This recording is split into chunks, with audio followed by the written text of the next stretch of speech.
Now, if you're like me, you don't eat to live, you live to eat. I'm Tom Dalton from the Emmy Award-winning PBS television program Under the Radar Michigan. And if you're a bona fide foodie, you gotta follow me to this place. Next, we discovered a great Michigan success story.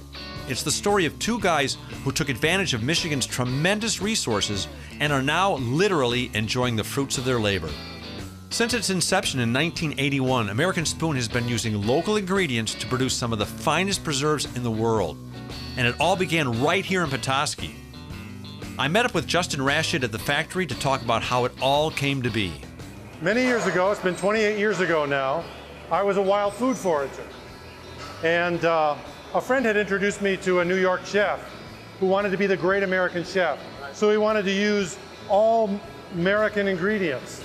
And I began to supply him first with Michigan morel mushrooms that I picked myself.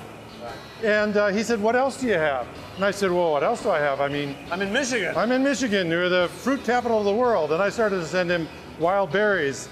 And then we got to the point where we got more fruit than he could use in his restaurant. And simultaneously, I brought him out here to visit a buffalo farm in Traverse City. And as we were driving down to the buffalo farm, he was being a typical New Yorker. He'd never looked at a map. So as he looked to the right, he kept saying, "We've been following this same water for a long time. What, is this a lake or a river? What is this?" I said, "Well, that's Lake Michigan was? That's called Lake Michigan. It's one of the Great Lakes." He said, "How big is it?" "It's very big. It goes all the way to Chicago. It's 100 miles across." And he said, "One more question. What are all these trees that I see growing in rows?" I said, "Well, They're fruit trees. these are orchards. Those are fruit trees.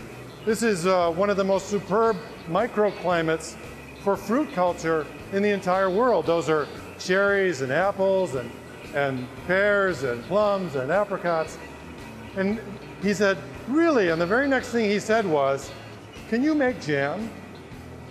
And I said, "Well, I grew up with my mother making jam.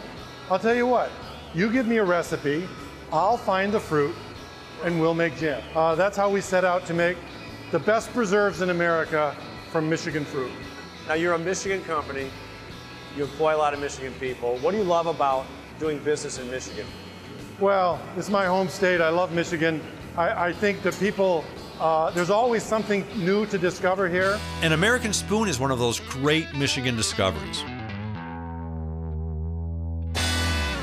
Next, we got a chance to meet Chris Detmer, a San Francisco transplant and former Iron Chef contestant who now heads up new product development here.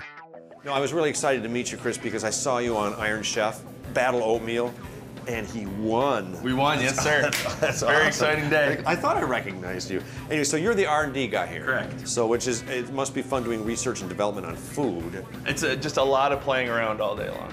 Give me a little bit idea of the quality and what you do. Well, we try to stay extremely local to northern Michigan. You know, these cranberries for this product here came from Sheboygan, Michigan Cranberry Farm. The apples and the pears in those products came from Frisky Orchard, which is about half an hour south of us. So what are some of the more outrageous things that you R&D, that you research? You know, we're a traditional preserve making company, so we can't go nuts. Right. You know, Just fruit, no nuts, right? Okay, I get it. Just fruit, no nuts. But we're still, you know, trying to be creative. Like the cranberry you just tasted. Michigan cranberries, but we're taking these kind of exotic, maybe you would call them Indian spices. And I kind totally of taste that too. Hitting it with that. So it's very subtle, but it's you know, creating a local product that has a new flavor profile that you really wouldn't experience elsewhere. You're like the mad scientist of fruit. Thank you, sir. You're doing a good job. When all was said and done, I bought a couple jars of Michigan cherry raspberry preserves for my wife, Kathy, and she's a gourmet cook, so major points for Tom.